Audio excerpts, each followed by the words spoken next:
एक भाई थे, बहुत पढ़े लिखे थे। विवाह होके आया तो उनकी पत्नी जो थी पढ़ी लिखी नहीं थी, बिल्कुल पढ़ी नहीं थी। घर में विवाह होके आ गया। अब जब पति बेचारा नौकरी से आया था विवाह के लिए, सरकारी सर्विस में था। अब जब विवाह हो गया तो 4, 5, 6 दिन रुके, उसके बाद वो सरकारी सर्विस पे तो जाना पड़ेगा। जब पति चल दिया तो उसकी पत्नी रोने लगी, बोले हमें तुम्हारी बहुत याद आएगी, तुम तो चल दिए। उस समय फ़ोन तो थे नहीं। पति ने कहा कि तुम्हें मेरी याद आए तो मेरे लिए पत्र लिख देना और डाल देना, तुम्हारा पत्र हम पढ़ लेंगे, फिर हम तुम्हें चिट्ठी डाल देंगे। नौकरी तो करनी पड़ेगी, 4 पैसे तो कमाने पड़ेंगे। अब बेचारी पढ़ी लिखी थी नहीं। उसने अपने पति से कहा कि ये बताओ, मैं पढ़ी तो हूँ नहीं, मैं पत्र में लिखूंगी क्या, मुझे तो पत्र भी लिखना नहीं आता।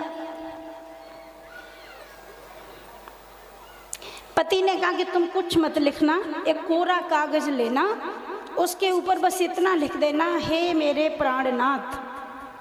इतना तो लिख दोगी? ऊपर लिख देना हे मेरे प्राणनाथ, और सबसे नीचे लास्ट में लिख देना आपके चरणों की दासी, और कुछ मत लिखना। जब मेरे पास पत्र आएगा तो मैं अपने आप सब जो तुमने नहीं लिखा है वो भी मैं पढ़ लूँगा, सब समझ लूँगा, तुम्हारा प्रेम देख लूँगा और तुम कितना प्रेम करती हो उसका अनुभव कर लूँगा। तो बोले ठीक है। अब बेचारी पढ़ी लिखी तो थी नहीं, रोज बहुत याद आए, बहुत याद आए, बेचारी रोज रुक जाए। एक दिन उसने सोचा आज तो मुझे चिट्ठी लिखनी पड़ेगी, बहुत याद आ रही है। अंतर्देशी मंगाया। अब पति के लिए चिट्ठी किससे लिखवाएं, तो खुद ही लिखनी पड़ेगी। अब बेचारी लिखने के लिए बैठी तो पढ़ी लिखी थी नहीं। पति जी तो कह के गए थे कि ऊपर लिख देना हे मेरे प्राणनाथ, नीचे लिख देना आपके चरणों की दासी। अब पत्नी बेचारी भूल गई। सो पत्नी ने एकांत कोने में बैठकर पति को चिट्ठी लिखी। बोली किसी को दिखाऊंगी नहीं, क्योंकि पति की चिट्ठी मैं लिख रही हूँ, क्यों दिखाऊं किसी को, किसी से लिखवा भी नहीं सकती हूँ, खुद ही लिखने बैठ गई। सो लिखने में उसे बेचारी पढ़ी लिखी थी नहीं, भूल गई।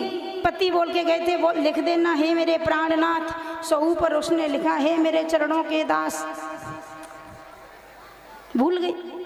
नीचे उसने कहा था कि लिख देना आपके चरणों की दासी।